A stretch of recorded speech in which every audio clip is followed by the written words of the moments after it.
Welcome to 3-Minute Media. Ivy is one of the hardiest plants around. Sun or shade, it always seems to grow. So keep a serious eye on a Seattle-based startup named Ivy. It's not only taking on cable, it's also set to overrun the biggest broadcast networks. I'm James Eric Abels. Next up, how Ivy.tv is pushing the networks into a tough spot.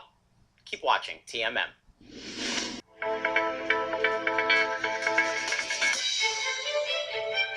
Welcome back. October is shaping up to be one of the most frightening months ever for the big four TV networks. The reason? Ivy.tv is now selling a $4.99 monthly subscription to watch some of TV's biggest, most popular networks via the internet.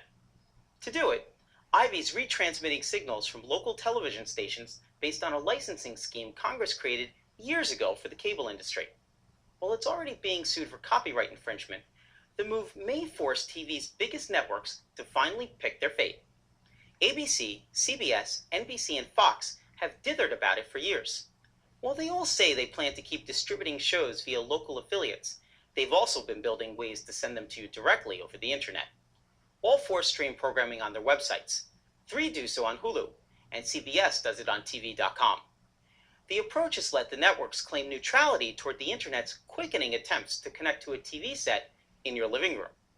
It's worked out well for them. They earn retransmission fees from cable carriers, affiliate fees from local stations, and internet ad revenues. As a result, Ivy's presented the networks with a catch-22. Up until now, no one's been able to force them to take a position on internet distribution. One reason?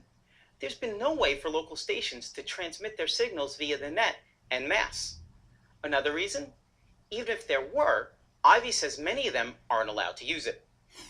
What followed our initial positive discussions was that the broadcasters realized that they were contractually inhibited in one way or another and could not expand to include us in their distribution chain.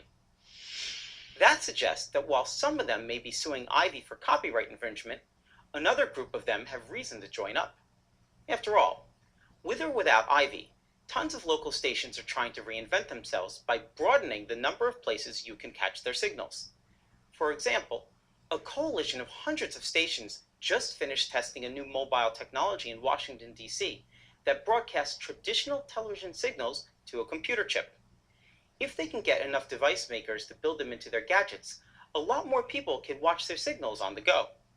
In theory, Ivy's locally oriented distribution system could be an easier sale.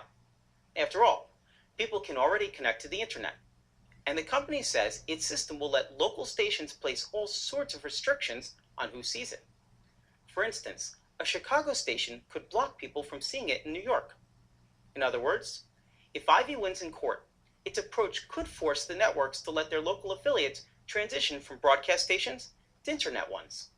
Just as long as they don't decide to do it themselves first.